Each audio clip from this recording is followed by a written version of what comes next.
Audio Jungle.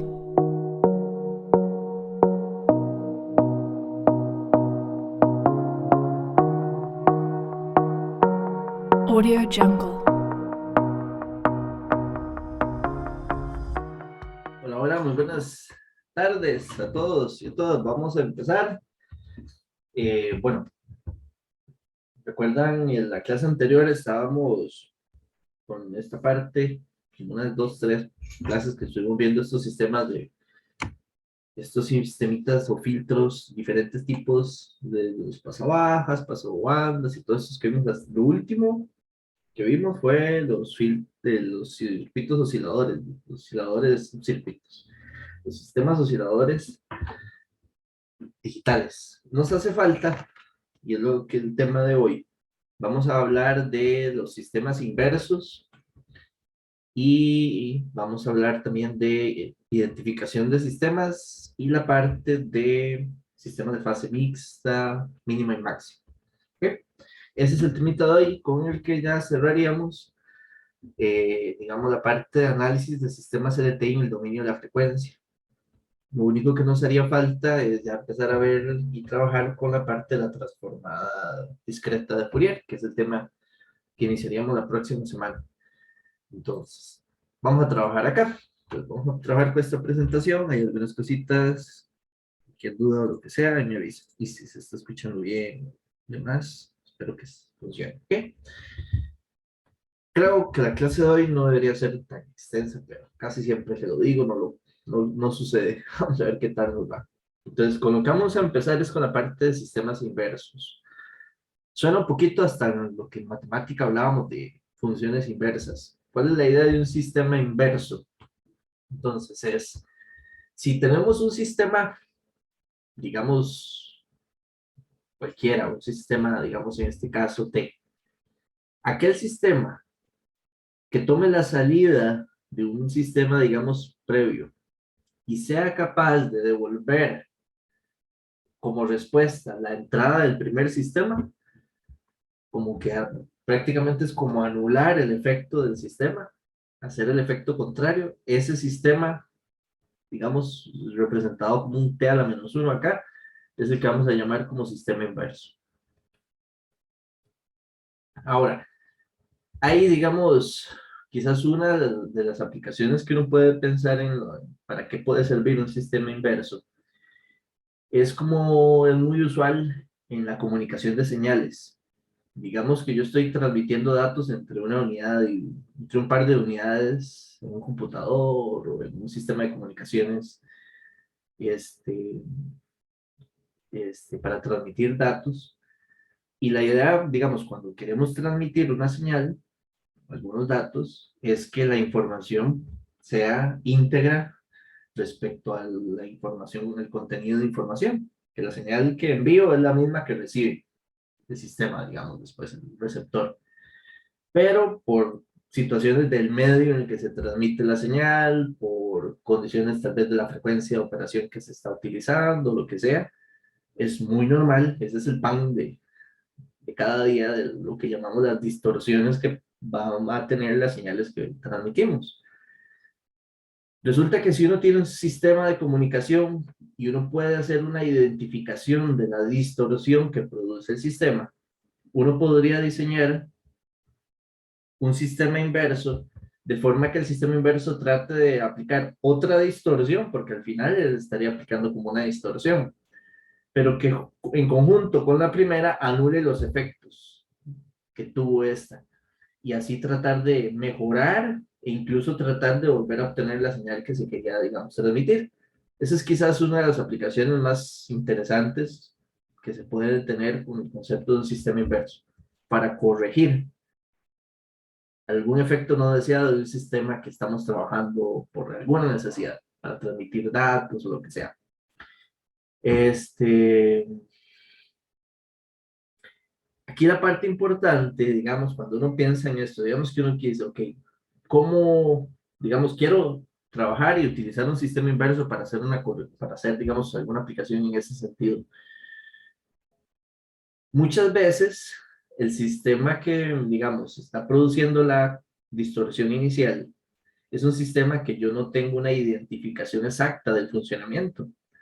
Entonces hay que hablar de qué forma puedo yo identificar la respuesta en frecuencia del sistema que me está distorsionando la señal, y en el momento que yo pueda identificar ese sistema a través de su H de omega o su H de n, así ya puedo diseñar el sistema inverso.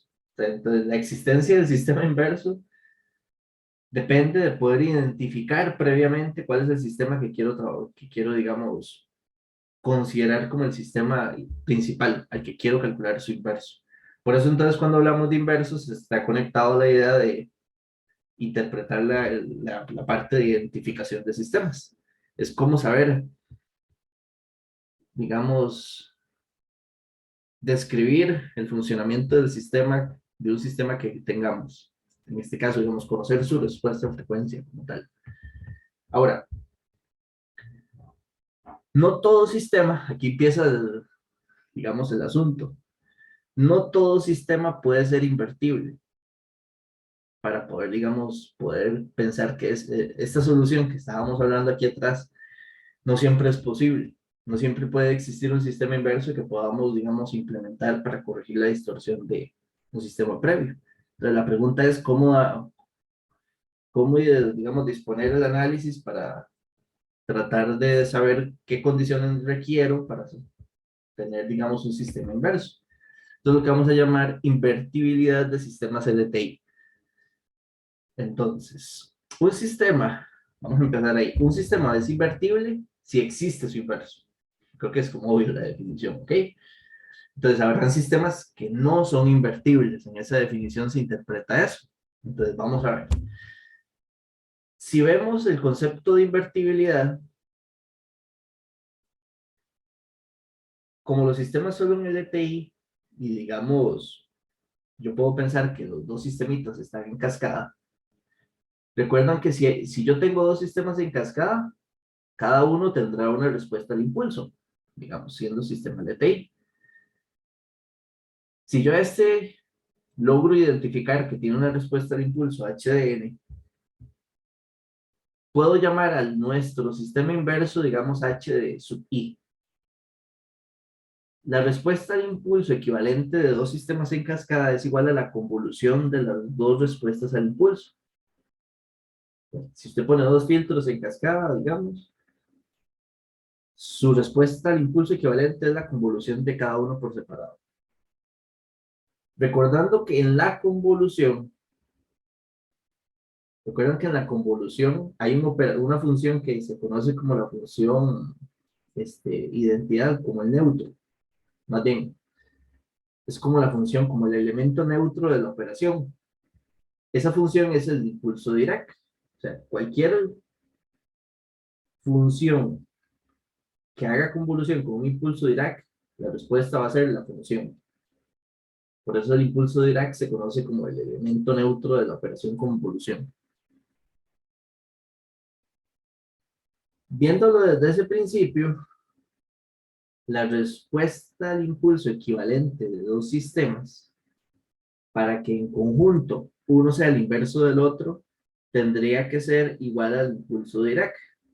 Esta ecuación es importante entenderla porque es la que nos explica cuál va a ser un sistema inverso de quién. ¿Ok? ¿Qué significa que este sistema completo tenga una respuesta al impulso equivalente a un delta Dirac? De que si yo le pongo aquí una entrada, esta entrada va a ser convolución con la respuesta al impulso equivalente, que sería un delta Dirac. ¿Quién sería la salida? La respuesta al impulso. La respuesta al impulso. La entrada. Si eso sucede, el segundo sistema es el inverso del primero. ¿Ok? Esta ecuación que está aquí la podemos pasar del tiempo a la transformada z, a la variable z. Y presentar, digamos, la respuesta al impulso del sistema inverso como un h sub i. Ambas funciones de transferencia multiplicadas tendrían que ser igual a 1, debido a que 1 es la transformada z del delta Dirac. Entonces vean que es casi obvio esto, pero bueno, de ahí viene el razonamiento. ¿quién tendría que ser la función de transferencia de un sistema inverso? Tendría que ser 1 entre la función del sistema original. Ahora, esta ecuación de aquí es bastante poderosa y hay varias cosillas por entender ahí para saber cuándo la función de transferencia de impulso me permite identificar que existe un sistema inverso y cuándo no. Porque ya les decíamos, no todo sistema tendrá un inverso, digamos, que se pueda utilizar para aplicar, digamos, la lógica que hablábamos hace un rato. Vamos a ver. Aquí es donde empieza esta descomposición. Pensemos, tenemos un sistema con función de transferencia h. Si es un sistema LTI, va a tener una función racional con dos polinomios que describirán la existencia de polos y ceros en la función. ¿De acuerdo?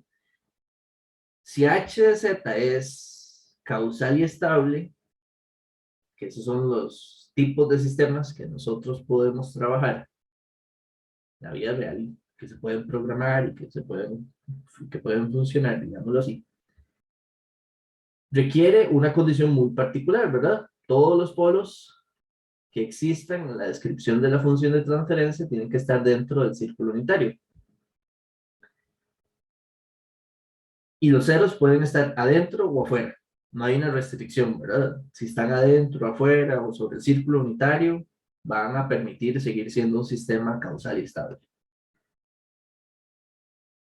Un sistema de ese tipo, cuando yo lo invierto, o cuando trato de identificar el sistema inverso, la función que determinaba los polos ahora va a determinar los ceros, y la función que determinaba los ceros ahora va a determinar los polos. ¿De acuerdo? Entonces, ¿qué sucede aquí? Por ejemplo, si hubiesen existido en el sistema original ceros fuera del círculo unitario, ¿qué sucedería en la posibilidad de identificar o disponer de un sistema inverso?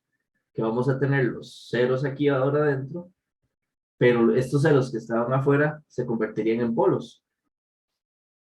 Y tener esos polos afuera hace que ese sistema, su versión estable no sea causal, o su versión causal no es estable. Significa que normalmente ese sistema no es funcional, no lo podemos implementar. No funcionaría como para poder como hacer esa corrección digamos, si tengo un sistema original, usar un inverso para corregir la distorsión del primero. Entonces, ahí está más o menos el análisis que uno necesita. ¿Qué sistemas tendrán la posibilidad de que exista un inverso? Creo que es muy fácil de visualizar. Aquellos que todos, tanto polos y ceros, estén dentro del círculo unitario. Sistemas como esos, existiría un sistema inverso que podemos entonces diseñar para conectarlo en cascada y anular el efecto del primer sistema, si eso es un propósito deseado o necesario. ¿De acuerdo? Un caso muy particular, un ejemplo. Uno dice, ok, si yo tengo una respuesta de impulso que es un escalón, recuerden que este escalón, ¿cuál es la transformada Z? Esto tiene un polo, ¿verdad?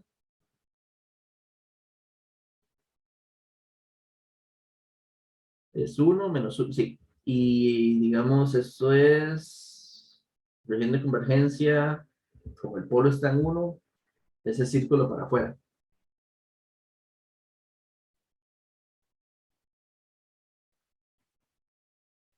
De hecho, no, sí, propiamente eso no es un sistema estable. ¿Okay? Ese sería, digamos, el sistema original. ¿Quién sería el sistema inverso? Por solo plantear eso. El sistema inverso de 1 que tenga esa respuesta al impulso sería 1 menos z a la menos 1. ¿Y cuál sería la función de respuesta al impulso? Es una función solo de dos términos. Tiene un delta Dirac menos un delta Dirac desplazado a una muestra. Esto es un filtro FIR. Y de hecho esto es lo que llamamos entonces como un sistema filtro o sistemas que de hecho vamos a llegar a la conclusión de que bueno, conclusión no, en el contexto, digamos, de procesamiento digital de señales, casi hay un sinónimo o se interpretan como sinónimos sistemas LTI o filtros. De hecho, eso en la teoría más adelante lo habla, en alguna donde lo vamos a topar. Y así se trabaja, casi que, por eso hay mucha costumbre de llamar casi todo filtro. Entonces, un sistema IIR de solo polos, porque solo tiene un polo. Entonces, un sistema solo polos, su inverso va a ser un sistema FIT. Ok, entonces, eso es por poner un ejemplo. Ahí está, digamos, la solución. Y este sería el sistema inverso. Ah, bueno, no. Son dos ejemplos. Entonces, esta sería la función original, esta sería la función de respuesta de transferencia del sistema inverso, y esta la respuesta al impulso del inverso. ¿Qué pasa si lo hacemos como hacia atrás? Tenemos un filtro, digamos, FIR, así, porque eso sería un filtro FIR. Su H de Z, ¿más bien? Sería 1 menos 1 medio Z a la menos 1. Un filtro FIR como ese es causal y estable, ¿verdad? ¿Quién sería su sistema inverso para este filtro FIR?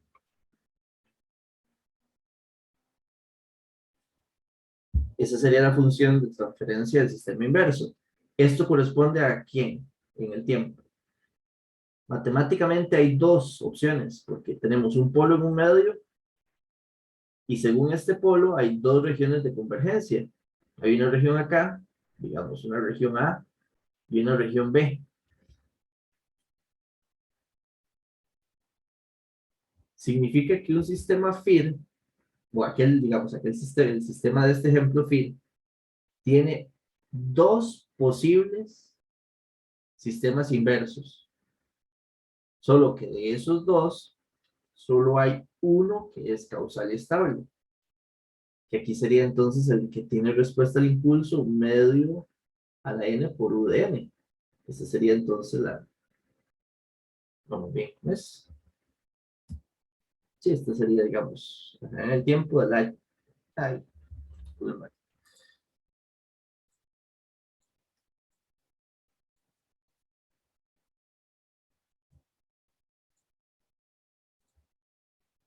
esto sería más bien realmente h inverso. Entonces, digamos, nada más como dos ejemplos con dos funciones muy sencillas y capturar la idea de qué representaría un sistema inverso de otro. Entonces aquí está la solución. Habrían dos sistemas, uno causal y estable y otro que no, ¿verdad? Si uno tuviese que programar, digamos, implementar el sistema inverso, o normalmente tendríamos que trabajar este, ¿verdad? Ahora,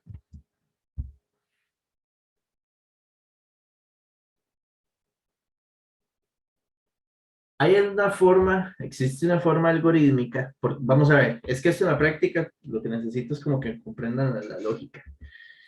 Este tipo de ejemplos, digamos, son ejemplos que la matemática es muy bonito porque tengo la descripción de quién es el H de n, o sea, yo tengo quién es la respuesta al impulso de mi sistema, puedo darle la función específica y con esa descripción puedo encontrar su función de transferencia. Al tener esta relación, para nosotros desde papel, digamos, agarrar un papel y hacerlo, digamos, matemáticamente, podríamos diseñar y encontrar quién sería la función de transferencia de mi sistema inverso. Pero en la práctica uno no tiene esa condición tan fácil. Se tiene un sistema y cómo va a encontrar así de simple cuáles son los polos y ceros y encontrar h de z. Cuando uno está en esa situación de que no conoce los detalles del sistema, tal vez lo que uno podría hacer, y es muchas veces lo que se tiene, es decir, ok, tengo un canal de transmisión de datos, entonces tengo el sistema. Este sistema no lo conozco porque no tengo la función. Pero lo que podría hacer es, voy a intentar hacer un experimento con él, voy a ponerle una respuesta de estimulación, podría ser una respuesta, un impulso discreto, y tratar de medir la respuesta que produce. Si yo logro obtener esa respuesta y hacer esa, ese experimento con el sistema, mira, ahí puse el timer también. Yo encontraría una secuencia de muestras, vamos a ver, aquí puedo borrar, cuyo significado sería para nosotros la respuesta de impulso. Normalmente, la mayoría de los casos, esa colección de muestras va a ser, digamos, infinita. Normal, si el sistema es estable, va a tender a cero luego de cierto tiempo, aunque esa tendencia sería cero hasta en el infinito. Pero digamos que uno podría manejar, digamos, un rango grande, no sé, digamos, tener una señal, no sé, 1000 muestras que capture de la salida y digamos que eso represente suficiente información para aproximar el comportamiento del sistema. Ahora bien, si conozco esta señal, ¿existirá una forma? Aquí la pregunta es, ¿existirá una forma para, teniendo los valores de la respuesta al impulso de un sistema, calcular la función de respuesta al impulso del sistema inverso en el tiempo?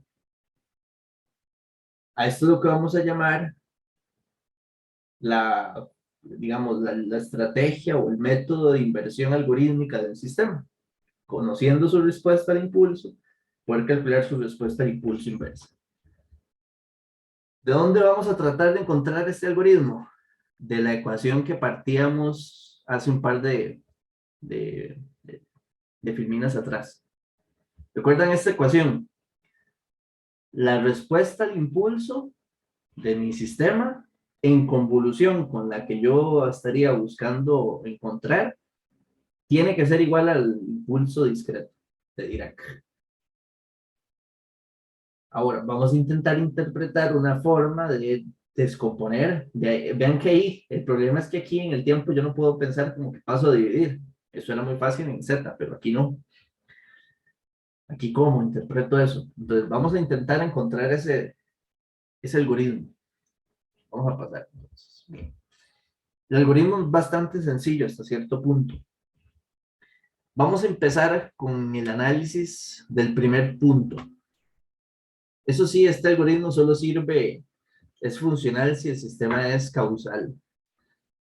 Significa que cuando yo obtuve la respuesta al impulso e hice el experimento atrás, tengo muestras de la función de cero en adelante. Antes de cero no había nada. Necesito un punto de partida, si no el algoritmo no sería fácil de descomponer para poder, digamos, calcular la respuesta inversa. ¿Ok? Se necesita asumir o tener esta condición. Sin ella no serviría. En este punto de arranque, necesitamos arrancar en algún lugar. Arrancando en n igual a 0, ¿cómo se interpretaría la ecuación de la convolución? Sería h de 0 en convolución con h de 0 inverso. Tiene que ser igual al impulso de Dirac en 0. El impulso de Dirac en 0 es 1. Ahora, ¿cómo se interpreta la convolución en 0 de dos señales? Entonces, ¿cuál es la ecuación de convolución en general? Es la sumatoria desde un k desde menos infinito a infinito de la primera función en el késimo punto multiplicado por el h inverso de n menos k. Y esto tiene que ser igual a 1.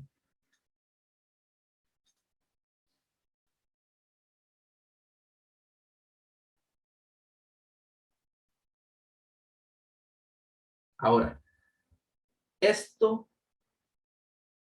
tiene una simplificación. La habíamos visto cuando vimos esta parte de sistemas LTI al inicio. quiero que se entienda, porque si no se entiende esta parte, esta ecuación de aquí no tiene sentido porque así se despeja el algoritmo. Si la respuesta al impulso del sistema que estoy tratando de invertir es causal, significa que todos los k negativos, esta función vale 0 por la causalidad de ella. Significa que la convolución este siempre va a arrancar en 0. Ese 0 que estoy poniendo ahí es porque el sistema que estoy tratando de invertir es causal. Bueno, ahora, un sistema causal, su inverso también tiene que ser causal. El que yo pueda implementar, el que yo estoy tratando aquí de averiguar de forma algorítmica. La causalidad de esta segunda función implica que como está invertida, para todos los n's, o más bien es para todos los k mayores a n, estaría tomando los valores negativos de esa función y los valores negativos, o sea, h de menos 1, menos 2, son 0 porque esa función también la vamos a asumir como causal. Entonces recuerdan que esta sumatoria de convolución, cuando está descrita así de 0 hasta la enésima muestra, es porque las dos funciones que están convolucionando son causales. De hecho, esto es la posibilidad que ustedes van a tener en la convolución que tienen que implementar en la tarea. Tratar de identificar todos estos detalles. Que la convolución tiene un inicio y un fin cuando las señales no son infinitas. ¿Cómo nada más identificarlo bien? En el algoritmo. De 0 a n, de la función h de k por h inverso de n menos k. De hecho, esta es la convolución. Va a ser igual a 1 cuando n es igual a 1. Estamos en n igual a 0. En n igual a 0, significa que esta convolución solo es una sola multiplicación. Porque solo tiene k igual a 0. Termina en 0. Entonces, esta convolución sería h de 0 por h inverso de 0 igual a 1. Ahí sí solo me queda una multiplicación y yo puedo despejar la primera muestra del sistema inverso. Uno dice, sí, si todo fuera el resto de muestras así de fácil, parece que la cosa es muy simple. Entonces, la muestra del sistema, la primera, si yo la invierto, va a ser la primera muestra del sistema inverso. ¿De acuerdo? Ahora bien, este es el n igual a 0. ¿Qué pasa? Y de hecho aquí no está, pero para que se entienda, yo creo que lo más fácil es verlo aquí en una esquinita. ¿Qué pasa para n igual a 1? Digamos, si yo a ustedes les digo, ya tienen la primera muestra del sistema inverso. ¿Cómo calcularían la segunda cuando n es igual a 1? Entonces ustedes dicen, ok, eso significaría que en la convolución iría el k desde 0 hasta 1. Y tendríamos esta función, la función que yo estoy tratando de descubrir.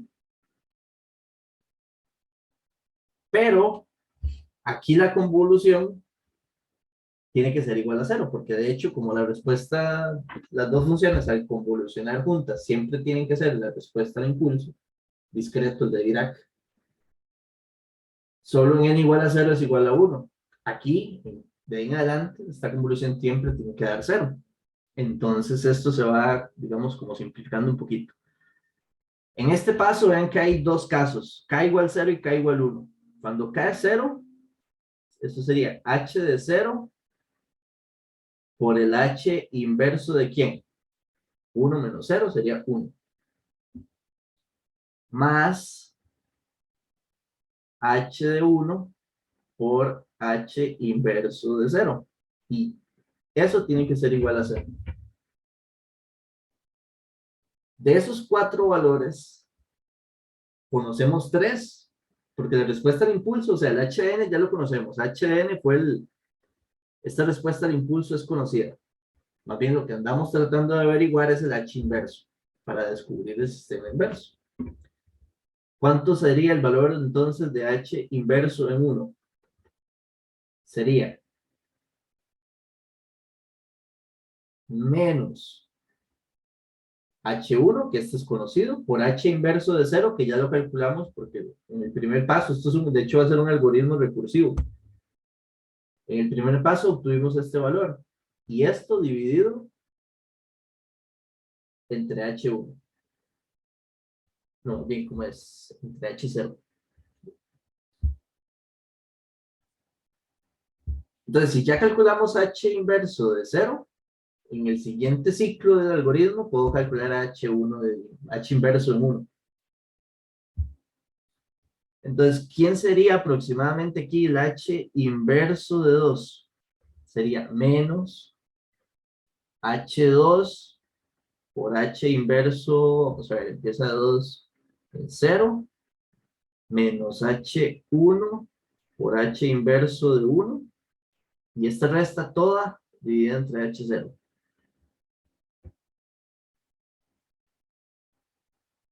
Noten que ahí, digamos, los 5 valores ya los conocemos. Ya habíamos calculado el H inverso en 0 y en 1. Entonces, este algoritmo, que se resume en esta fórmula de acá, me permitiría, para en forma recursiva, teniendo la respuesta al impulso de un sistema, generar la respuesta del sistema inverso. Ahora, ¿quién le ve un, digamos, este algoritmo o este método, digamos, para encontrar la respuesta al impulso tiene dos problemas? Uno muy fácil de solucionar y el otro es inherente de la estrategia, de la metodología de cálculos. El primero tiene un problema aritmético, matemático acá. ¿Qué pasa si esta muestra fuera cero?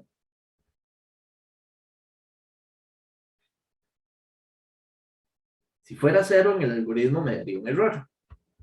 Porque cuando pongo la función y meto en la fórmula, ahí en un ciclo, y empiezo a calcular, pero en el primer paso me da un error de cálculo. Porque mi sistema, o sea, que el valor sea cero no es un error, es una descripción del sistema. Entonces uno dice, ahí sí, esa es la función del sistema. Entonces, ¿cómo haría uno para intentar corregir el sistema?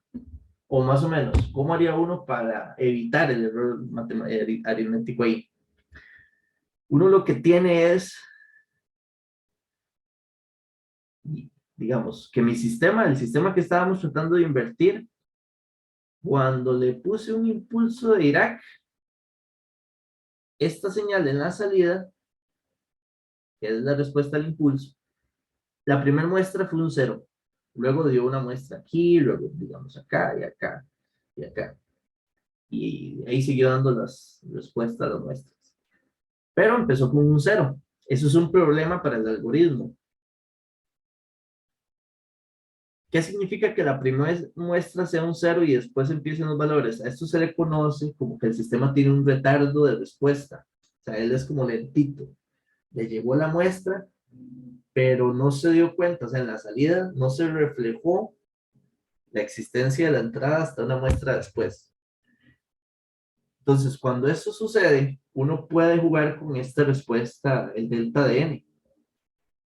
Podríamos pensar, ok, ¿qué pasa si yo entonces en el algoritmo supongo que este impulso lo adelanto una muestra? Si yo adelanto una muestra de este impulso, aquí va a quedar el cero y aquí van a empezar las muestras. Entonces, a nivel algorítmico, ya voy a tener, digamos, los números, digamos, con valores que no me daría un error de cálculo. Ahora, esta corrección que tendría que ser manual y visualizarla, o sea, entender la que le estoy haciendo. Luego, cuando yo encuentre el H inverso, tengo que devolvérselo. Porque ya yo estoy interpretando que mi sistema inverso tiene una muestra de retardo. Aquí lo que estoy es jugando, como adelantar la señal para que la muestra me quede en las posiciones del vector que me dé los cálculos bien. Luego, cuando calcule el sistema inverso y tenga el H inverso, le tengo que devolver ese retardo. Entonces, cuando obtenga esta función, digamos que habría que agarrar el vector y desplazarlo digamos, por el tamaño de muestras que tuve que desplazar hacia la izquierda, digamos así, para evitar que el algoritmo, digamos, me dé un enredo, un problema, nada más. Ese es el único detallillo, digamos, para pensar, que a veces, digamos, puede ser que no lo note uno y de ese problema. Esa función tiene ese problema, pero que es muy fácil de corregir, digamos.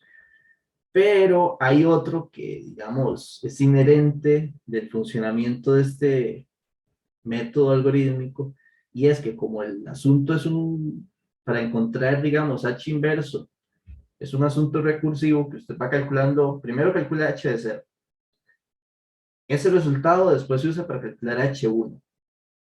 Digamos, cuando usted está calculando H inverso de 100, y usted está calculando, digamos, H inverso de 100, todos, digamos, los valores H de inverso de 99, de 98, se tienen que ir guardando y se utilizan para hacer cálculos en forma, digamos, recursiva. Los errores, o digamos, el porcentaje de error que se tiene en las multiplicaciones y sumas en un sistema digital, que es, digamos, la capacidad, digamos, de los formatos numéricos que se tengan, no son exactos. La precisión que se pierde hace que el error pueda haberse incrementado en el proceso de cálculo y que tal vez si la respuesta al impulso entre más extensa sea, empiezan a aparecer valores que ya están contaminados por errores propios del algoritmo y del método de cálculo. Entonces es muy, entre más grande sea el n, hay un efecto de precisión que se empieza ya a hacer, digamos, notorio en el cálculo. Y es algo que no se puede evitar, que hay que entender que entonces el sistema inverso no es en sí este método súper preciso. Entonces quiere decir que usted puede encontrar el sistema inverso, tiene el sistema original, los conecta en cascada y no quiere decir que la cosa vaya a ser perfecta. Habrá, digamos, una pequeña desviación del efecto deseado, pero mucho está por tal vez el método, si usé este método algorítmico, está, digamos, tiene esa tendencia a tener este problema por error, ¿ok?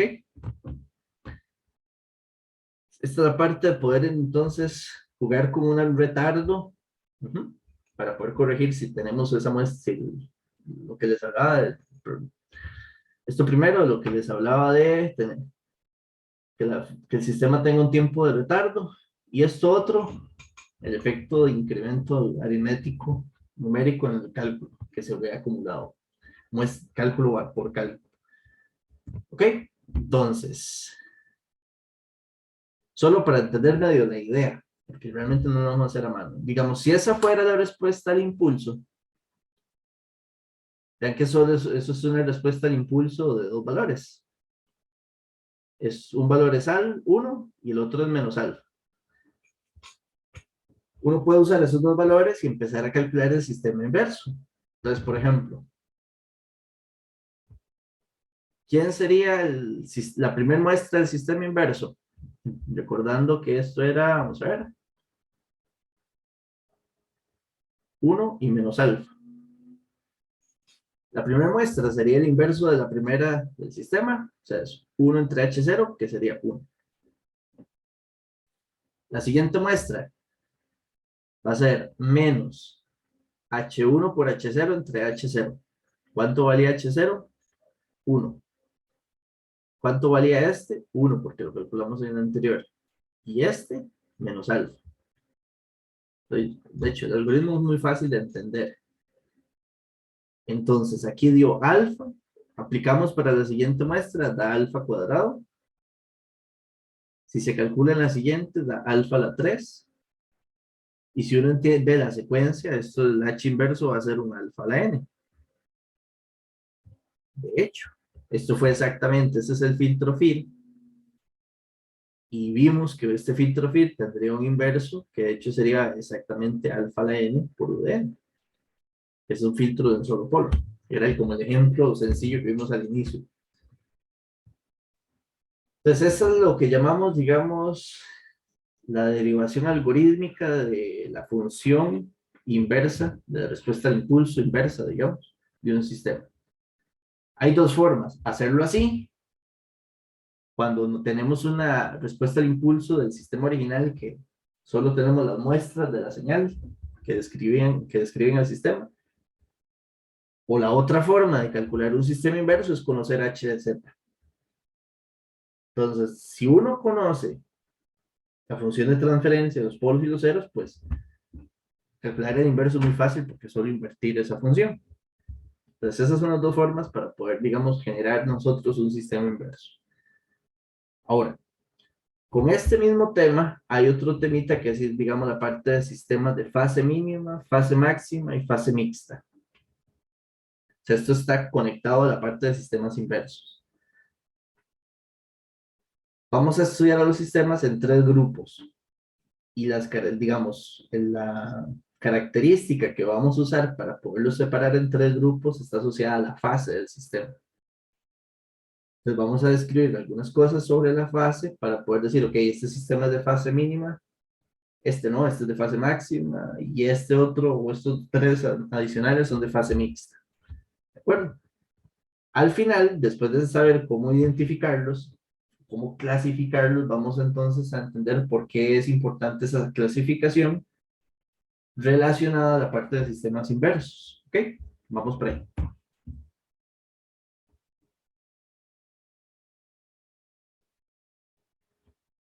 La invertibilidad, como dice ahí, de un sistema, aunque no parezca, y esa es la parte curiosa, la posibilidad de la existencia, o sea, de que sea invertible, está íntimamente relacionado con las características de fase de un sistema. Esa conexión es medio interesante porque uno no se lo esperaría.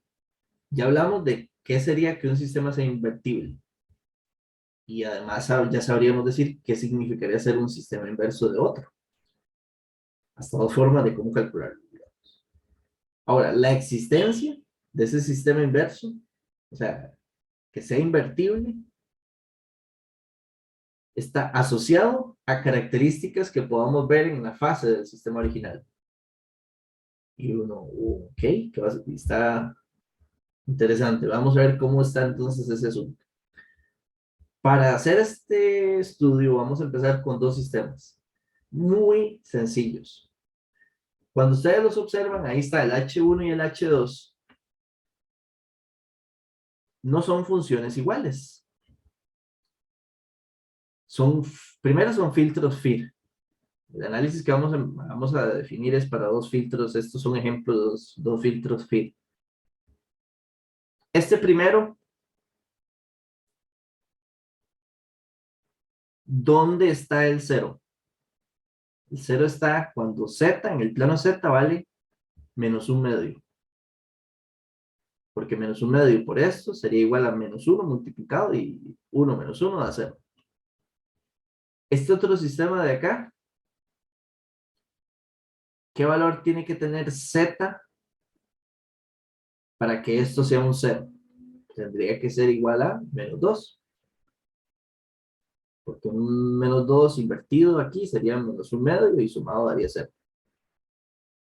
Son como ceros recíprocos, ¿verdad? Lo que vimos en filtros pasó todo la clase anterior. Si usted calcula el h de omega de ambos, o sea, si usted de aquí obtiene el h1 de omega, que es muy fácil, ya sabemos cómo hacerlo, es nada más cambiar z por a la menos j omega, o a la j omega. Y agarramos este otro y calculamos el h2. Teniendo esas dos funciones, podemos calcular las respuestas de magnitud de ambos y las respuestas de fase de ambos. Resulta que las dos respuestas de magnitud son iguales. No lo vamos a hacer porque ya sabemos cómo se hace. Digamos, lo hicimos varias veces con los filtros que nos vimos las clases anteriores. Pero usted agarra esos dos sistemas y tienen la misma respuesta de magnitud. Entonces, obviamente no son iguales, pero tienen respuesta de magnitud igual. ¿En dónde serán diferentes? Entre sí, ¿dónde se diferenciarán uno de otro? En la fase. Entonces, agarrando cada uno de los sistemas y ahí haciéndole lo mismo, tratando de encontrar h de omega y sacar cómo se calcularía la fase de uno y cómo se calcularía la fase del otro. Esta sería la respuesta de fase del primero y esta sería la respuesta de fase del segundo. En principio son muy parecidas. De hecho, si usted las observa acá, en el argumento del arcotangente,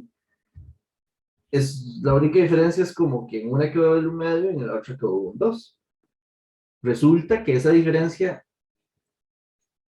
representa un cambio o una característica muy específica al ver las funciones. Tal vez ahí uno no dice, hey, si uno es un medio es un 2. Pero si graficamos eso, se ven así. Entonces, aquí estamos con el primer sistema H1 de Z. Recuerdan que este sistema tenía el polo, no era un polo, era un cero. Era un cero en menos un medio. Yo los dibujé como polos, ¿verdad? Hice mal. Y otro cero aquí.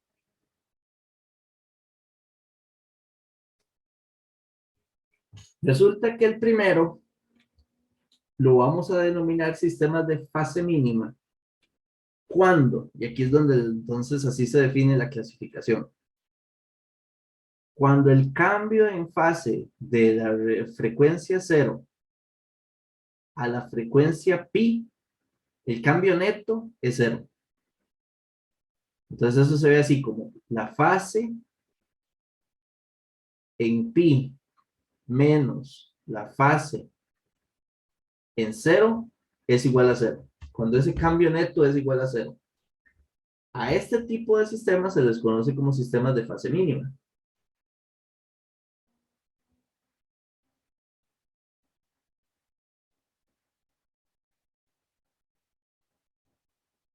Del lado derecho, en este más bien tenemos que el cambio de fase que hubo era de 0 radianes a pi radianes, pasó de 0 a pi radianes de fase.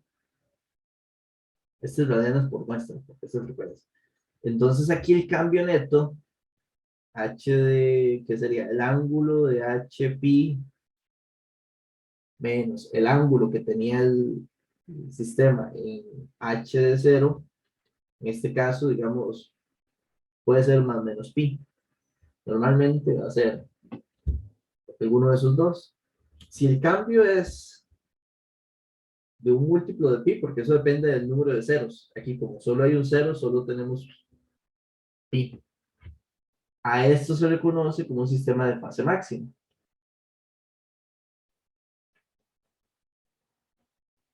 ¿Qué características particulares con lo que conocemos de esto? Los sistemas de fase mínima, digamos, es que ahí se ve, no, sí se puede ver, el dibujo es algo apreciable.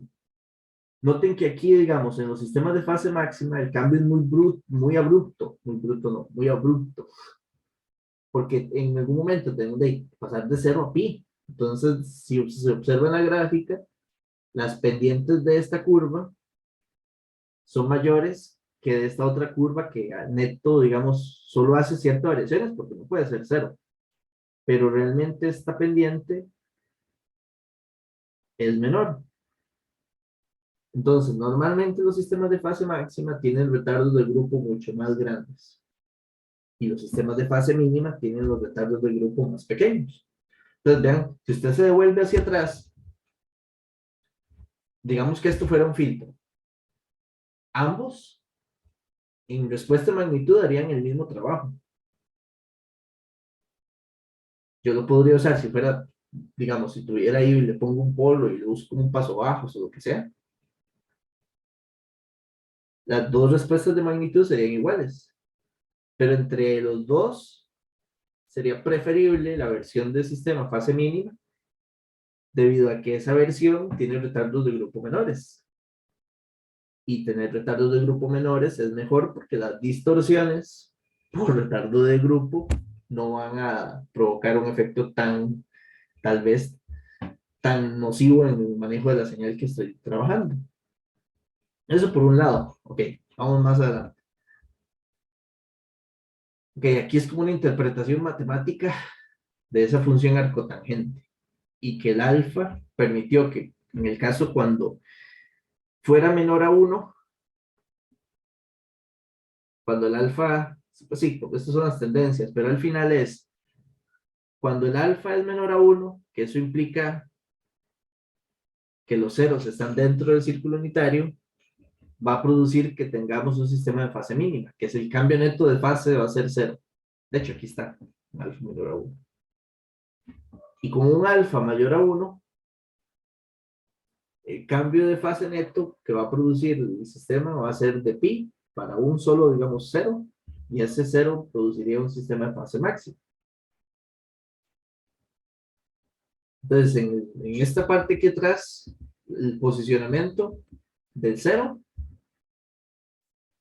implica, digamos, el efecto o la caracterización de ser fase mínima o máxima en el sistema, en el filtro. Pues vamos por adelante. Ahora, digamos que esto lo vamos a extender a no solo o sea, a sistemas de que no solo tengan un 0. Podríamos tener sistemas de múltiples ceros, es la idea, porque eso es digamos, la vida, digamos, la posibilidad real cuando tengamos un sistema de estos. Si fuera un sistema FIR que no tiene polos, un sistema FIR solo tendría m ceros, lo podríamos factorizar la respuesta en frecuencia como m factores y una ganancia. Lo hicimos varias veces en los filtrillos que probamos. Solo que los filtrillos que probamos eran solo de orden 2 máximo, todos, ¿verdad? Cada uno de los ceros, porque recuerden que como están multiplicándose, el efecto de fase es acumulativo. La fase de un factor se suma con la fase del otro y con la fase del otro. Entonces, si todos los ceros fueran de fase mínima, en una función más y múltiple, digamos, de multiplicidad de m factores, entre todos van a también generar que el sistema completo tenga un cambio neto de cero, si todos fueran de fase mínima. ¿Y qué se requiere para que fuese de fase mínima? Para un sistema más grande, complejo. Todos los ceros tienen que estar dentro del círculo unitario.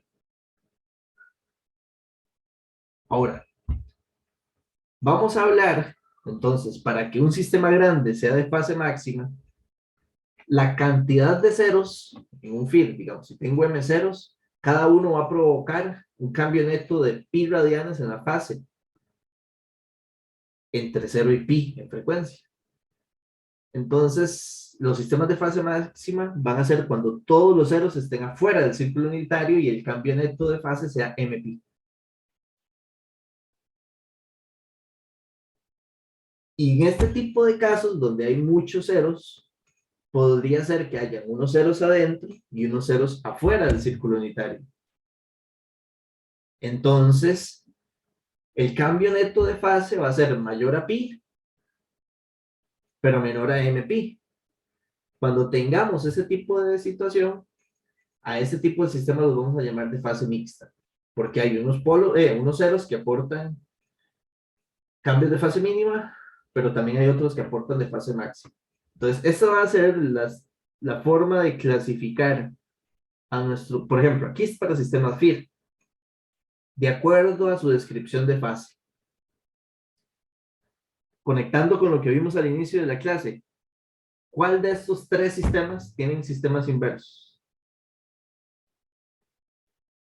Entonces, vean que uno, estudiando, observando la respuesta de fase de un sistema, uno puede identificar la invertibilidad del mismo. Solo aquellos sistemas que sean de fase mínima son posibles de invertir. Recuerdan que uno para poder lograr eso se requería que todos los polos y ceros estuvieran adentro. Si los ceros están adentro, entonces son sistemas de fase mínima. Concluyendo eso, dice, ok, si yo veo la respuesta de fase, Si el cambio neto es cero, eso es un sistema que puede ser invertible. Eso es lo que quiero que comprendan. Y el uso, digamos, que uno puede tener conociendo respuestas de fase o de efecto, en este caso.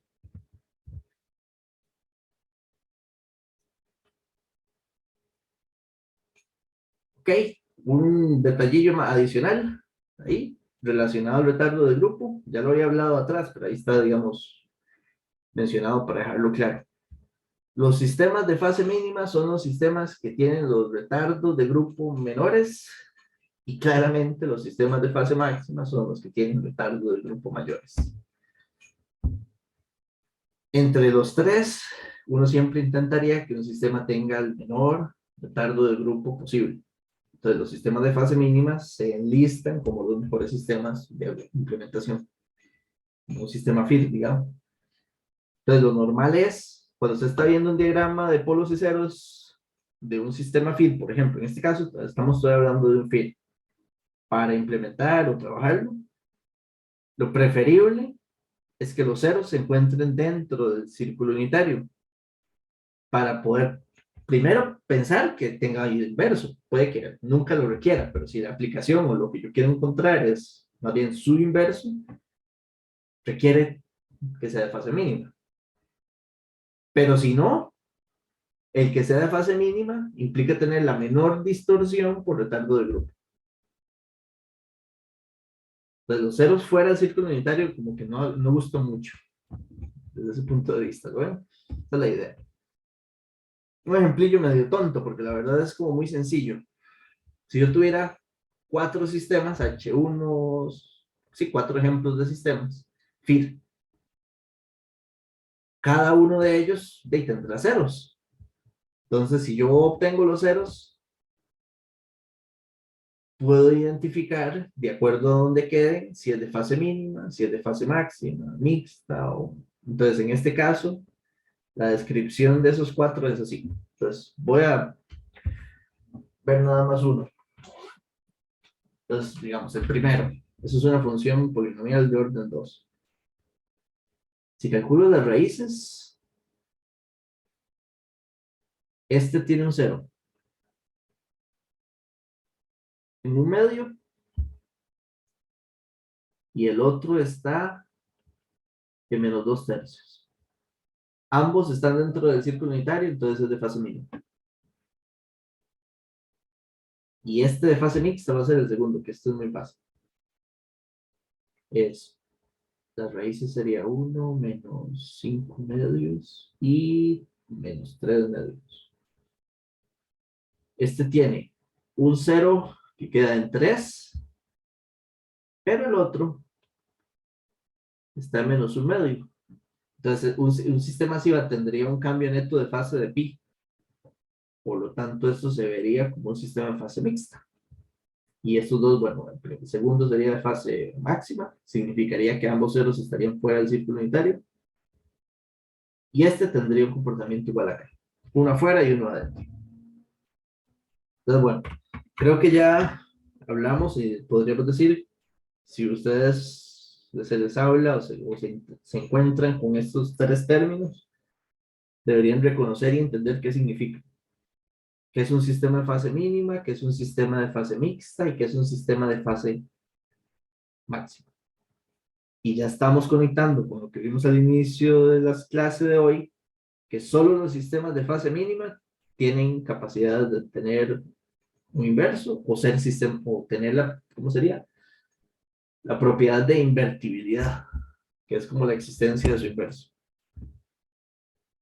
¿Qué pasa? Aquí vamos a hacer algo ya más amplio. Con los sistemas IIR o IIR. Estos sistemas van a tener polos y ceros, no son como un FIR, que un FIR solo tiene ceros. Todavía no hemos hablado si los polos afectan, porque el análisis que hicimos con las dos funciones, aquellas sencillitas, eran para dos funciones FIR que tenían un par de ceros. Resulta que para la parte de los polos funciona igual. La existencia de un polo en una función, si el polo está dentro del círculo unitario, él produce un cambio de fase neto de 0. Si el polo está fuera del círculo unitario, produce un cambio neto de fase de pi. Tiene los mismos efectos que un 0 en la fase. Esto es bonito porque entonces significa que todo lo que vimos para los ceros aquí se aplica igual. Ahora, entendiendo eso, significa que para que un sistema IR que tiene polos y ceros sea de fase mínima, dentro del círculo unitario tiene que estar todo. El círculo unitario es como una barrera ahí, y dentro de él tienen que estar todos los polos y todos los ceros. Si eso se da, el sistema será de fase mínima. Normalmente, nosotros, los sistemas IR que vamos a estudiar o que utilizaríamos serían estables y causales. Entonces, los polos estarían adentro. Entonces, normalmente los polos no provocarían el que el sistema no sea de fase mínima. Sería que queden ceros afuera. Que por alguna razón algún cero en el diseño quede fuera del círculo unitario. Entonces, digamos, normalmente los ceros son los que producen esa, digamos, ser de fase mixta o máxima. Bueno, de hecho, fase máxima, para ser de fase máxima, tendríamos que tener todos los polos y ceros fuera del círculo unitario. Y eso es, digamos, un caso teórico, pero bueno, imagínense, al tener todos los polos y ceros fuera del círculo unitario, ¿qué sucede ahí?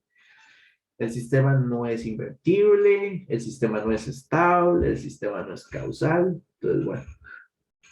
Entonces, los sistemas de fase máxima IR como que solo existirían en la versión no causal. Pero bueno, los sistemas no causales no son los usuales con los que uno trabaja. ¿De acuerdo? Entonces, así se interpretaría para sistemas IR. De verdad sería muy parecido. No hay así una diferencia. Es igual que con los ceros. Esta parte es, digamos, la conclusión del análisis conectado con los sistemas inversos. Entonces, solo los sistemas, voy a repetirlo última vez, porque creo que ya lo he dicho como 2 veces, solo los sistemas de fase mínima tienen sistemas inversos estables y causales que podemos implementar y utilizar. Una de las mayores aplicaciones que tienen los sistemas inversos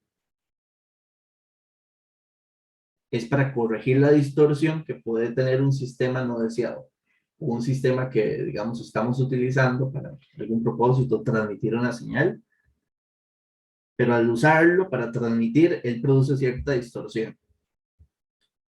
Es que una de las formas de corregir esa distorsión es poder diseñar su sistema inverso.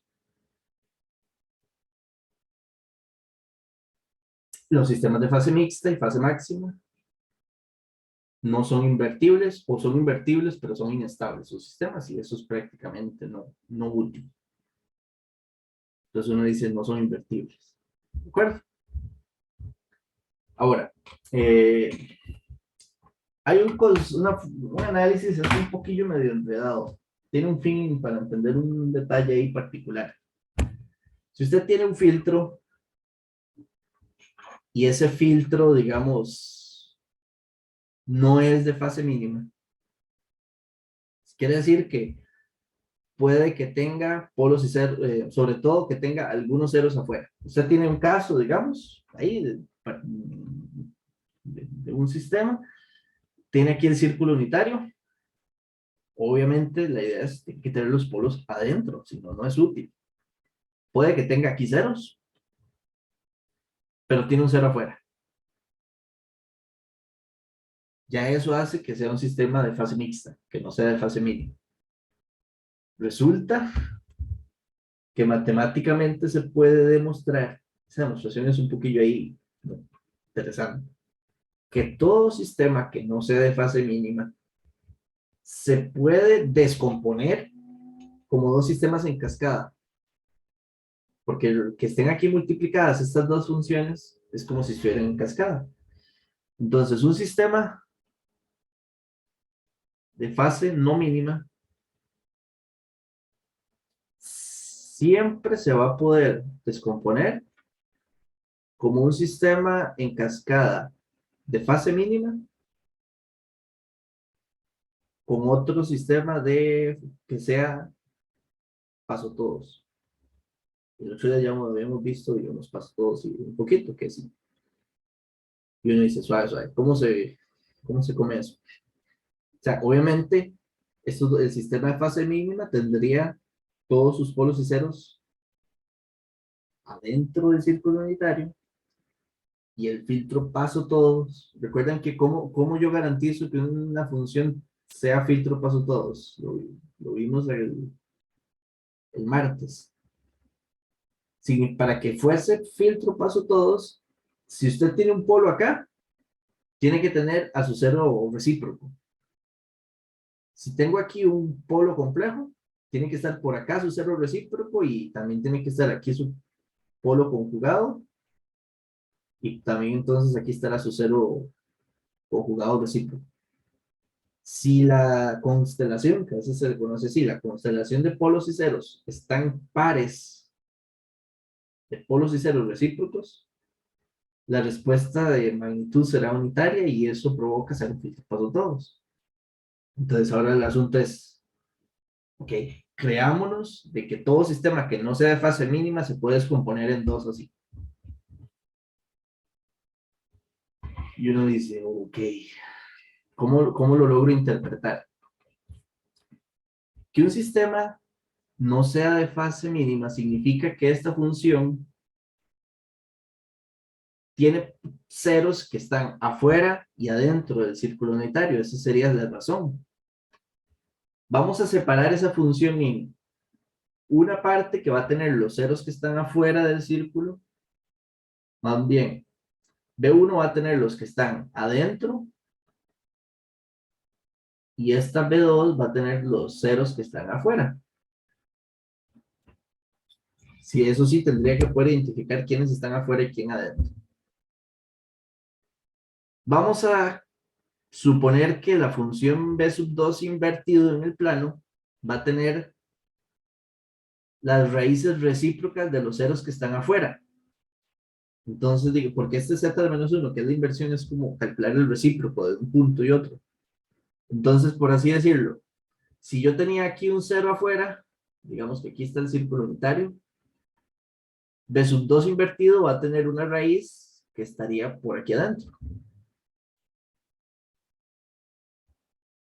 Interpretando eso, podemos generar un sistema de fase mínima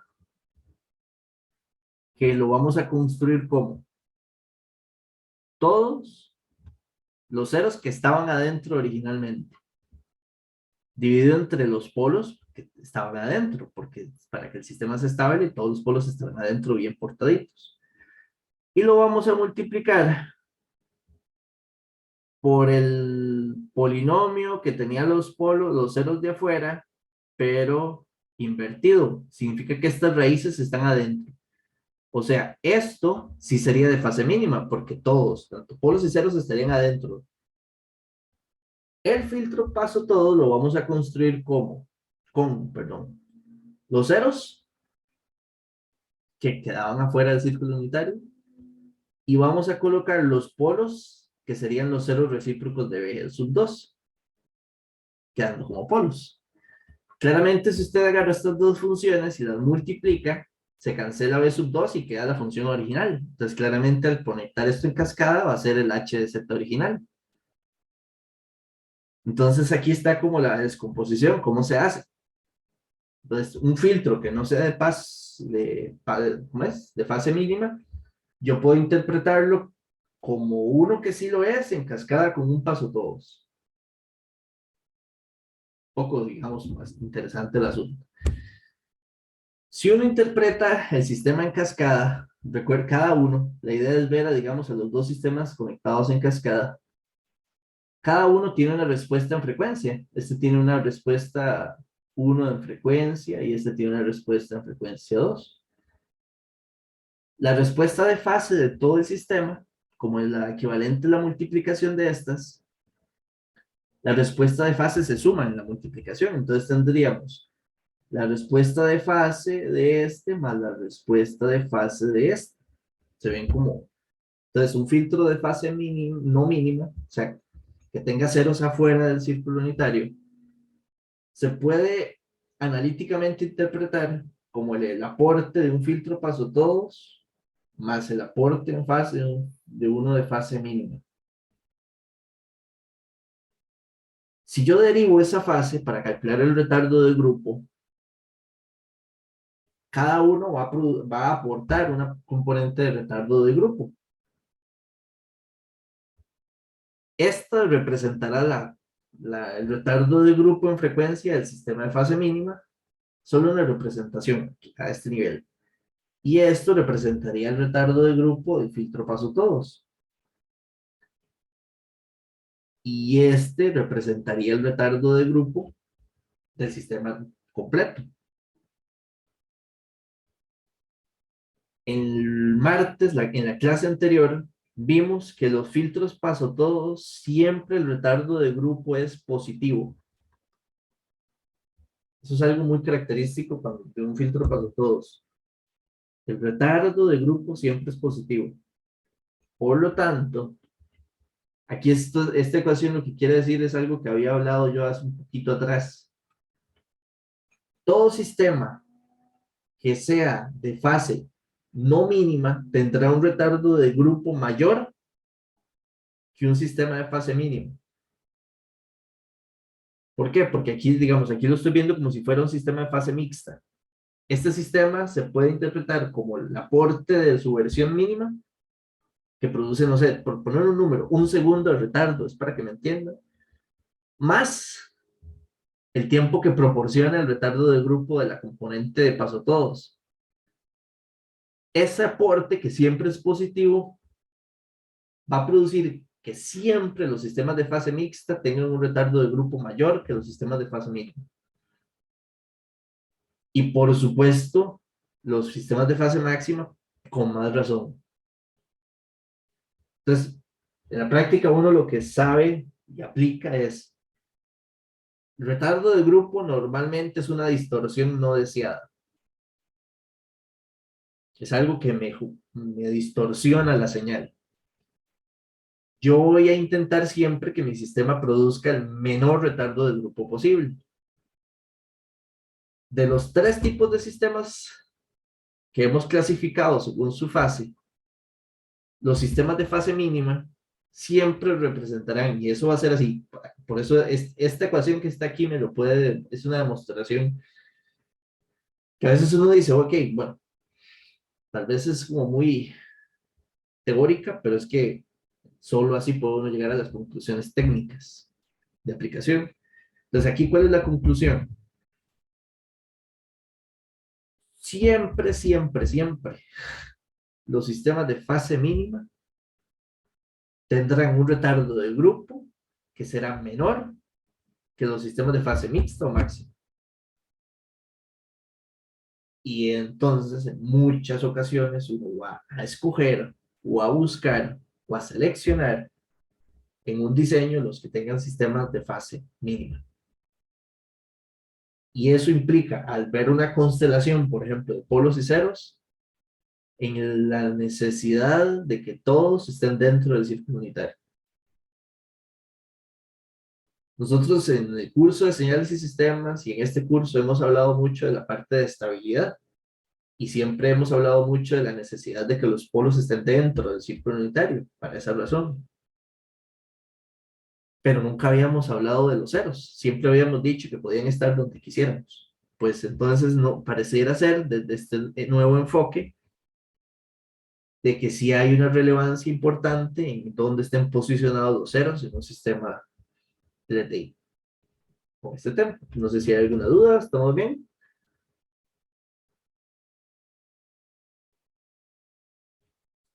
Entonces, de ahora en adelante, sí debería importarnos de identificar y conocer dónde están los ceros en un sistema de este tipo, porque sí tienen un efecto relevante para nosotros. Ahora, la última partecita, para cerrar acá, es sobre la identificación de sistemas. Recuerdan que cuando al inicio de hoy yo les decía, si ustedes quieren calcular el sistema inverso de alguien, lo primero que tienen que conocer es quién es ese alguien. Sin poder identificar el sistema original, digamos, sería imposible poder digamos, clasificarlo e incluso encontrar si es invertible y si lo es, calcular su inverso. Entonces, esta última parte es asociada a lo que se llama el problema de identificación de sistemas.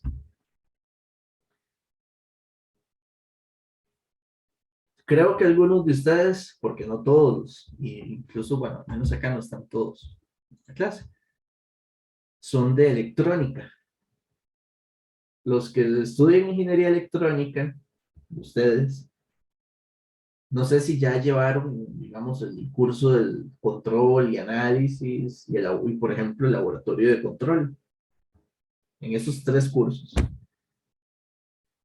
Uno de los retos más grandes que ustedes se topan en la parte de diseñar un control para un sistema específico, un carrito ahí que es capaz de, no sé, seguir una cierta especificación de, no sé, de movimiento, no sé, que pueda moverse a través de una línea en el piso, o un carrito que evite chocar con objetos, o un sistema de balanza, una mesa, digamos, para un control de balanza de estabilidad, para poner, digamos, una bolita en el centro y que esta no se vuelque, no se salga digamos, del cuadro, que eso se conoce como, ahí se me fue el nombre,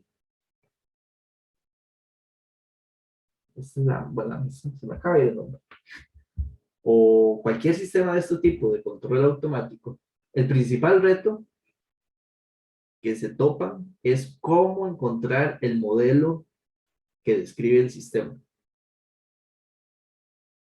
Encontrar el modelo se basa en encontrar la función de transferencia y poder con precisión identificar los polos y ceros que describirían matemáticamente el comportamiento físico de ese sistema. Porque ahí ya yo tengo el sistema enfrente y tiene sus características. No es lo mismo el ball and plate, se me olvidó el nombre, era el ball and plate, o un carrito equilibrista, o un carro de conducción. Cada uno tiene características diferentes físicas de funcionamiento. Identificar el sistema, poder encontrar esa función que me describa los polos y los ceros, dónde están matemáticamente y que pueda yo utilizarlo para diseñar el sistema de control autónomo, eso es un reto muy grande. Y si alguno ya llevó el laboratorio de control, puede ser más de medio semestre o medio semestre peleándose solo en eso. E incluso uno encuentra a veces un modelo y pasa varias semanas intentando optimizar el método de identificación para poder precisar con mejor puntería la ubicación de los polos y ceros que están describiendo mi planta. Chiva eso, pero eso es un reto fuerte. En sistemas digitales es algo similar. Usted puede tener algo, un chunche, o puede ser un sistema, un canal de comunicación de datos, y me interesa lograr identificar al sistema. Cuando yo hablo de identificar es poder encontrar la respuesta al impulso o encontrar la respuesta en frecuencia o la función de transferencia. Con cualquiera de los tres, ya yo tendría la identificación matemática, porque eso es lo que nos sirve en ingeniería, de quién es él, quién es ese sistema. Entonces, esto es lo que se llama el problema de identificación de sistemas. Ahora, entendiendo cómo están relacionadas la respuesta al impulso, la función de transferencia y las señales de entrada y salida del sistema, existe una forma algorítmica de encontrar la respuesta al impulso a través de un experimento del sistema. El experimento sería en tomar ese sistema que quiero intentar describir, colocarle una señal de excitación de entrada, que yo, eso sí, conozca, especifico las muestras que quiero utilizar, pongo a funcionar el sistema y obtengo, como si fuera capturando los valores de respuesta del mismo. Al final del experimento, voy a quedar con dos señales, la señal de excitación y la señal de respuesta del sistema. Con esas dos señales, yo puedo utilizar un algoritmo derivado de la propia convolución para ir generando de forma recursiva el cálculo de la respuesta al impulso. De hecho, esto es parecido a cómo la fórmula del cálculo de la respuesta del sistema inverso que vimos hace un rato. Significa que vamos a poder en cada ciclo de cálculo calcular primero h de 0, luego calcular h de 1, h2 y h3. ¿Cómo se hace? Al final es con el experimento, teniendo los dos vectores de muestras y usando multiplicaciones de sumas.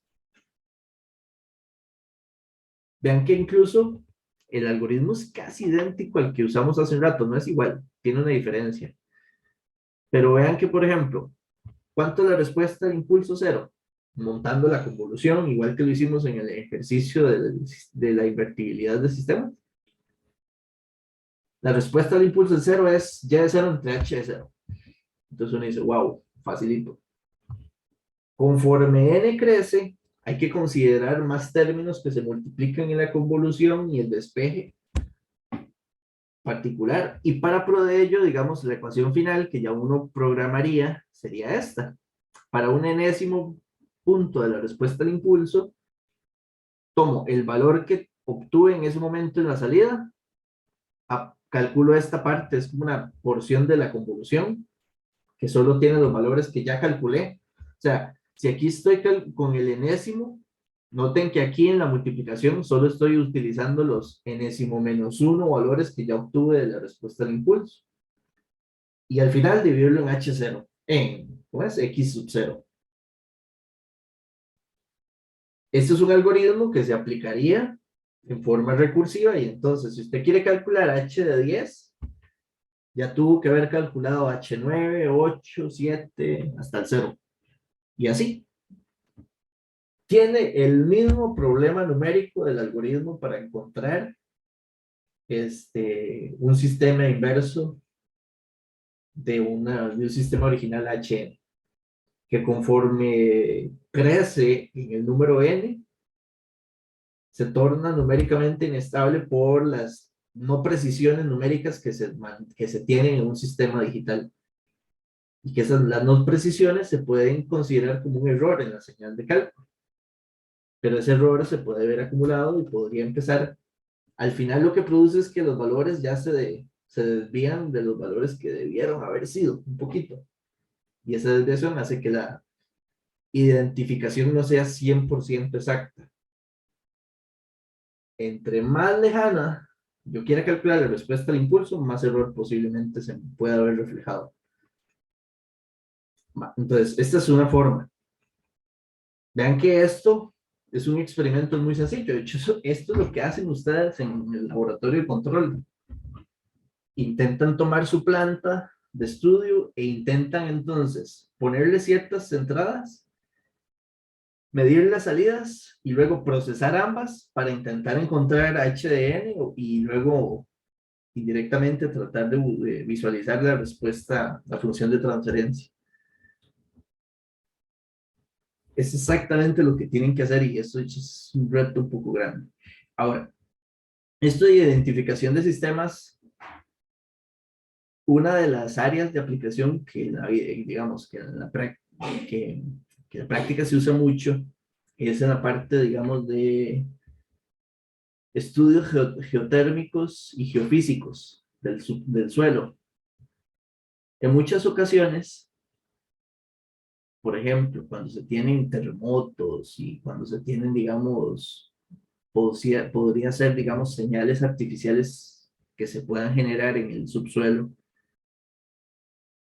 conociendo cuál es la señal que se produce, monitoreándola en un lugar, por así decirlo, yo puedo medir la respuesta, tal vez ciertos kilómetros de, digamos, si la fuente está a 10 kilómetros de profundidad, observar la respuesta o la señal que llega a la superficie, o sea, o cierto número de kilómetros lejana a la fuente, y tratando de utilizar un sistema de identificación del sistema, estudiar las características del medio en el que se transmitió la señal. Entonces, digamos, esta estrategia en muchas ocasiones se utiliza como un sistema de estudio del medio de transmisión de las señales. Entonces, es una de las aplicaciones que puede, digamos, disponerse en la práctica de este tema o de este tipo de lo que llamamos identificación de sistema. Ahora, este algoritmo matemáticamente es un poquito inestable por lo del error. Hay otra forma que incluso en muchas ocasiones esta es un poco preferida, no es que siempre, pero es utilizando un procesamiento de las señales, porque aquí el experimento se hace igual, o sea, aquí se parte de que este experimento se hizo, el dibujito este que hice ahí. Usted tenía el sistema o lo que quería estudiar, conoce la señal de excitación y además conoce la respuesta que produce el sistema con esa señal. Entonces tiene esos dos datos. Hay otra forma de obtener o identificar el sistema. Aquí, digamos, matemáticamente está la ruta. En esta ecuación de acá está la ruta de cómo trabajar matemáticamente esto para llegar a esta ecuación. Esta ecuación vamos a lograr, digamos, hacer un estudio, pero que nos permite encontrar h de omega. Pero encontrar h de omega es prácticamente conocer quién es el sistema. Recuerden que a nivel de la matemático para nosotros es equivalente encontrar esta función, o si encontramos esta, o encontrar esta. Cualquiera de los tres representaría ya conozco quién es él. Esta ecuación que dice que la transformada de Fourier de la autocorrelación de y y x es igual a la función de respuesta en frecuencia del sistema del que estoy tratando de identificar por la transformada de Fourier de la autocorrelación de la entrada. Ahora, la autocorrelación de una señal, la transformada de Fourier de esa, por matemáticas, eso era el teorema de Wiener-Khinchin, que alguna vez ya lo hemos mencionado un par de veces, es igual a la magnitud de su respuesta en frecuencia al cuadrado. En este dominio, en el dominio de Fourier, sí podemos pasar a dividir, porque aquí no son convoluciones. Al pasar a dividir, aparece esta ecuación, que esta ecuación ya uno dice, esto parece útil. ¿Quién es y y x? Las dos señales que teníamos del experimento. La entrada y la salida. Entonces, ustedes agarran esas dos señales que las guardaron y las tienen ahí en un archivo, procesadas, almacenadas. Primero, calculan la correlación cruzada entre ellas. Les va a dar una señal nueva. Al calcular la correlación cruzada, esa señal que obtienen le calculan el espectro por Fourier. Esto se puede usar algún algoritmo, incluso la FFT. De hecho, normalmente ya la práctica lo que se haría es con la FFT, que es el siguiente tema, que es una de las, digamos, de las herramientas más utilizadas en esta parte. Se calcula la transformada de Fourier y se divide entre la proporción que define la respuesta de magnitud de la entrada, que esta señal la conocemos, es la señal que pusimos de entrada, podemos calcularle su espectro. Y al relacionar estas dos para cada frecuencia, estaríamos encontrando la respuesta en frecuencia. y tener esa función, ya podríamos calcular de ella la respuesta al impulso o la función de transferencia. Este método es un poco, o a veces se dice que mucho mejor que el del algoritmo que vimos atrás, por una razón. Cuando usted calcula la correlación, digamos que uno cuando hace este experimento en la vida real, vamos a ver, en la vida real, si usted tiene sensores para monitorear la respuesta del sistema y demás, implícito se va a tener ruido en esas señales, o sea, va a ser, aunque yo lo que estoy tratando de que sea explícita la señal, siempre se asume que vamos a tener ruido. Eso es algo normal. Ese ruido puede que sea un poco disminuido, o sea, la magnitud de ese ruido se vea disminuida en la operación de correlación por la naturaleza de lo que es la correlación. Nosotros ya vimos mucho sobre la correlación hace unas semanas. Las señales, entre más diferentes sean entre sí, producen valores, magnitudes, o producen valores en la correlación menores, porque por eso es que se identifica la correlación como una función que resalta la similitud entre señales. El ruido es una de las señales menos probables de que sean comparables entre sí por lo aleatorio que son.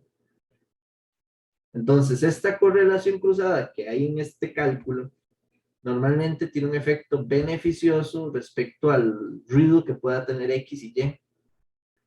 Por esa razón, mientras yo pueda hacer el procesamiento de calcular los espectros y pueda manejarme, y normalmente con transformadas discretas de Fourier y así, este es un método bastante mejorado del algoritmo de identificación que vimos atrás. Pero en la práctica, cualquiera de los dos son las opciones que uno podría utilizar para tratar de identificar un sistema. Y que muchas veces este es el primer paso necesario para poder calcular un sistema inverso, si esa es la idea, porque si yo no tengo identificado quién es mi sistema, ¿cómo voy a calcular su inverso? Entonces es por eso, digamos, que esto es con lo que cerramos esta parte, después de ver la parte de sistemas inversos, la parte de identificación. La ventaja, la parte de eliminar o disminuye un poco la parte de los ruidos que pueda tener las señales. Y aquí estamos.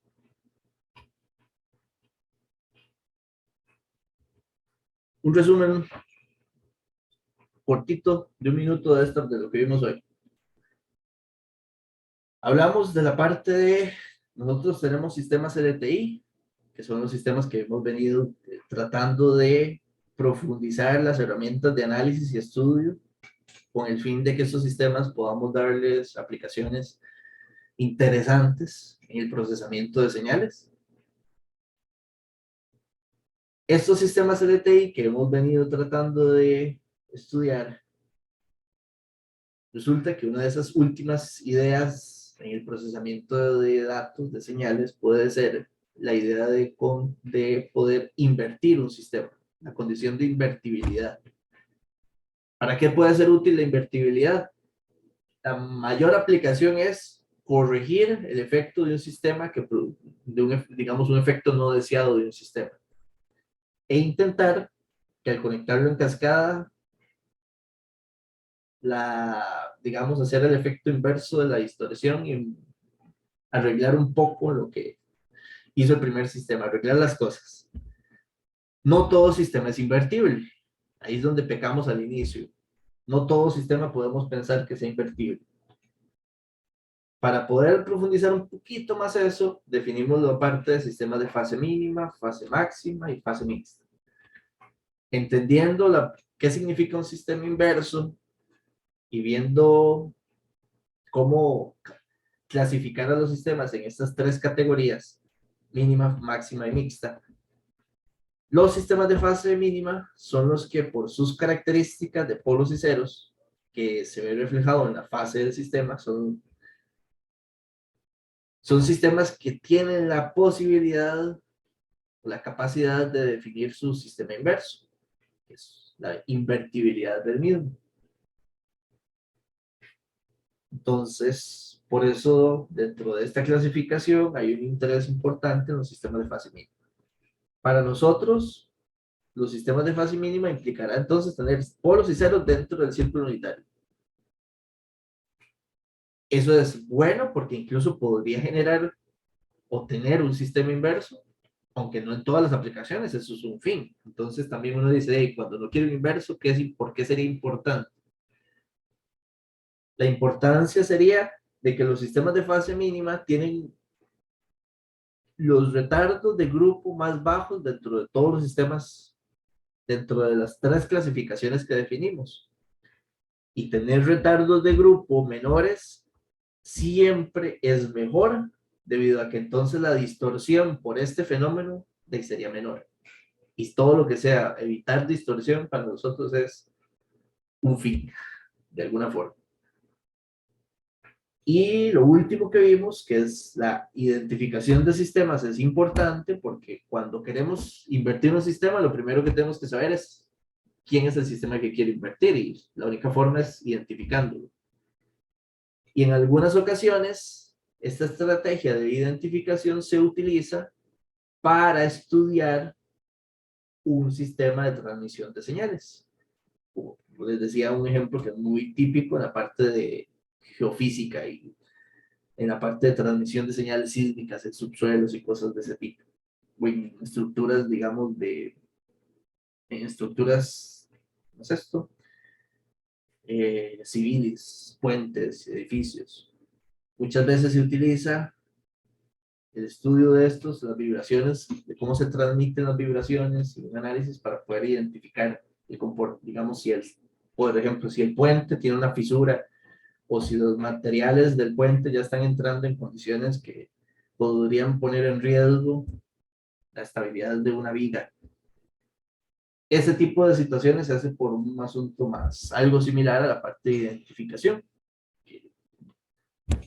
Con esto terminamos la mayor parte del estudio en frecuencia que queremos definir para sistemas LTI, y nos hace falta comenzar a ver la parte, eso realmente ya es una herramienta matemática que vamos a utilizar, que es la parte de DFT. Esta herramienta, espero que todos las estén esperando, por lo famosa que es, se utiliza mucho, casi todos los lenguajes de programación tienen bibliotecas afines a utilizar la FFT. Entonces, las próximas clases vamos a ver qué es la transformada discreta de Fourier, vamos a ver el teorema de muestreo en frecuencia y vamos a entender el algoritmo, porque es un algoritmo matemático pesado. De hecho, la FFT es uno de los procesamientos, digamos, de datos más pesaditos que hay en este contexto digamos, de este curso. Entonces, el asunto que vamos a entender es por qué es un algoritmo tan pesado. Y de hecho, es tan pesado matemáticamente, o sea, requiere tantos cálculos, que un montón de esfuerzo sería dedicado a encontrar estrategias de optimizar el algoritmo. Y esa optimización, que es de alguna forma buscar cómo hacer las cosas con menos cálculos, más rápido, es lo que se ha conocido como la FFT, que esa es como la que todo el mundo al final, digamos, escucha, que es la transformada rápida de Fourier. Que la transformada rápida de Fourier no es más que algoritmos que han optimizado la transformada discreta de Fourier, que esa es la operación matemática que vamos a utilizar. Solo que algunos algoritmos de optimización que aceleran esos cálculos son los que uno llama como FFT, que es la Fast Fourier Transform. Entonces, eso exactamente será el arranque de la próxima clase, que sería el próximo martes. ¿Alguno tiene una pregunta? ¿Duda? ¿Estamos bien por acá?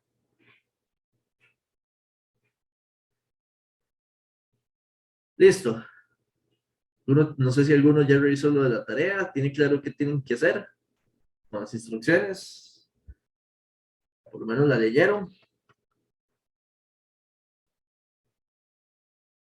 Profe, yo tenía una pregunta con la parte uno, Ajá, la de la raíz.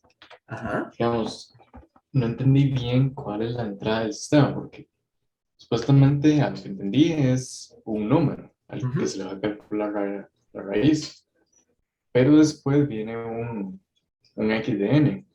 O Entonces sea, no sé si ese número va a cambiar como una señal o no, no, cómo es la cosa. no, no, digamos, la entrada, o sea, es un algoritmo, en el fondo. Este algoritmo, así como hay muchos, yo lo que quiero, digamos, para calcular la raíz cuadrada, yo lo que quiero primero es que investiguen si solo hay un algoritmo para hacer eso, o si hay varias formas, porque es, digamos, para poder lograr ese cálculo, y que de esas varias formas, eh,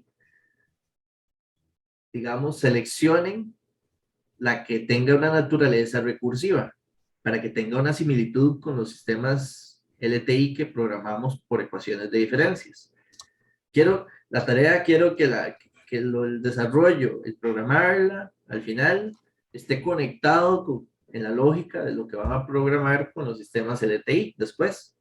Entonces, por eso es que quiero que tiene que ser un algoritmo recursivo. O sea, que es un cálculo que va a estar, digamos, en un for recurriendo y que el valor actual depende de los valores anteriores de la salida. Y poco a poco la salida tiene que aproximar el valor, digamos, si le pongo la raíz, si en la entrada la señal representa, digamos, un 4, la salida tiene que generar una respuesta que se aproxime a lo que es la raíz de 4. Entonces, el x de n, que es lo que va a modelar como si fuera el input del sistema, sería un x de n que solo tiene un 4 en la primera muestra. O que yo tampoco, digamos, lo vería mal, porque eso ustedes lo definirán dependiendo del algoritmo, que sea un 4 en todas las muestras. Creo que esas son las dos opciones. Para mí no importa, lo que quiero es que la entrada tenga la información de a qué número le quiero calcular la raíz cuadrada. Entonces, según el algoritmo, ustedes sabrán si con solo en la primera muestra de la entrada que esté un 4, ya él converge a la respuesta, o si necesita que esté reforzado que en todas las muestras de la entrada sea un 4. ¿Me explico? Y ya ahora sí, uno lo acomoda como dependiendo del algoritmo. Exacto, la base es entender el algoritmo y cómo lo voy a modelar como un sistema. De hecho, el algoritmo es muy típico, ese algoritmo de raíz cuadrada es un algoritmo nada extravagante, no tienen que ir a buscar tantísimo. Mira, todo bien.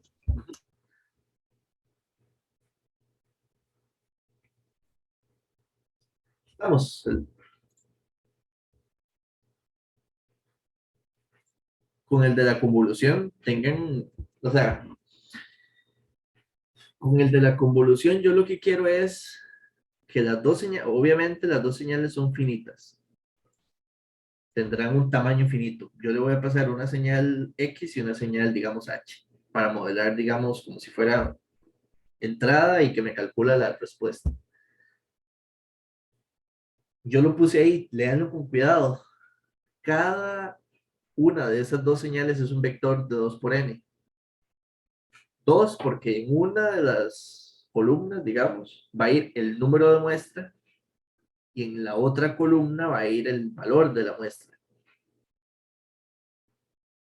Entonces, yo en el número de muestra, yo puedo ponerle, no sé, por poner un ejemplo, que sea una señal de 4 muestras. Entonces, yo le puedo poner en el número de muestra menos 1, 0, 1 y 2. Entonces, yo le puedo, tiene que funcionar el algoritmo de convolución, la función que ustedes definen, para que reciba la señal en cualquier posición en el tiempo. Puede ser, incluso puede ser menos 3, menos 2, menos 1 y 0. Y los 4 valores de las muestras.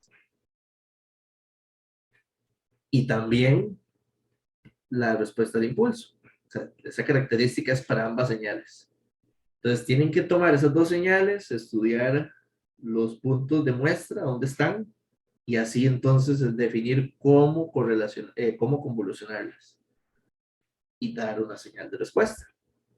La longitud no es, yo le puse n porque la longitud tiene que ser dinámica. Yo le puedo poner una entrada de 4 muestras y una respuesta al impulso de 2, porque así es la señal, esa es la señal que le puse, y él calcula la convolución. O puedo ponerle una señal de 10 muestras y una respuesta al impulso de 2 y calcula la convolución. Entonces el largo no lo definen dentro, se define en el tamaño de la señal que ingresa.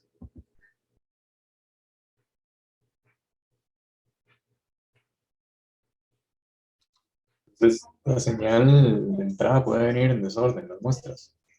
No, no, siempre va a ir en orden. O sea, eso sí, eso es algo que siempre, o sea, que vaya en desorden sería siempre va a ser en orden. Si digamos, si es de 10, vamos a ver, si es de 3 muestras y la primera muestra es la muestra menos 2, la siguiente es menos 1 y la siguiente es 0. Ok, entonces puedo asumir que siempre empieza al inicio, digamos. Ah, sí, sí, sí, sí. La primera muestra del vector tendrá el primer valor. Lo que no sabemos es cuál muestra es. Vamos a ver. Voy a compartir aquí para rayar acá y que lo vean. Tengo un lapicero, sí. Yo podría, digamos, ahí, ¿están viendo? Sí. Sí. La señal de entrada podría ser, o igual la respuesta al impulso. Cualquiera de las señales podrían ser así. Primero, el largo es dinámico. El largo que yo quiera, que el usuario quiera.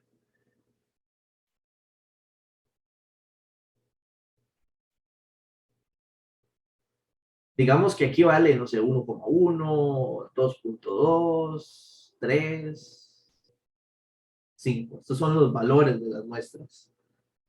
Y vale igual, 1,1, 2,2, solo porque se me ocurre ponerlo igual.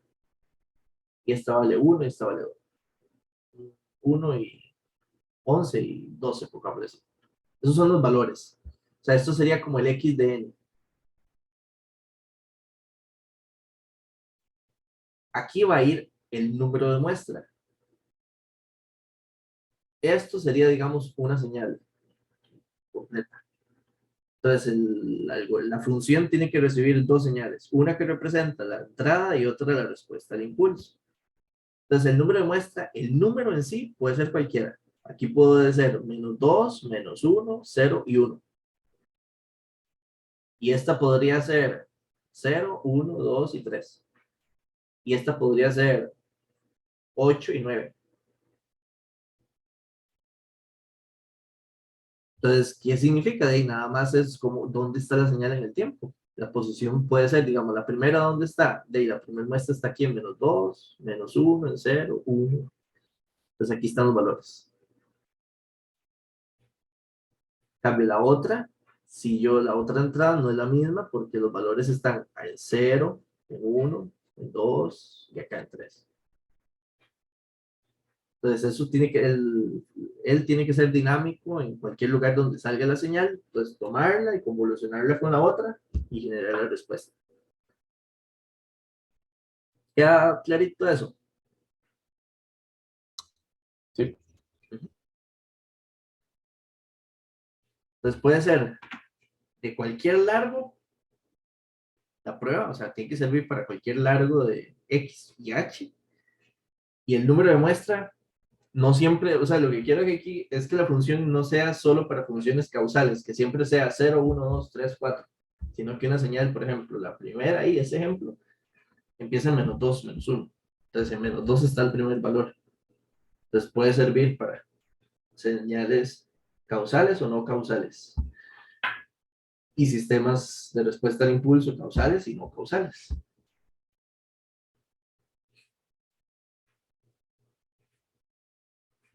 Bueno, entonces, sí, sería eso y el del algoritmo de la raíz. Entonces, digo, muy buenas noches, si no tienen ninguna pregunta y nos vemos el martes. donde el martes vamos a trabajar la parte transformada de Audio este de Fourier. Jungle.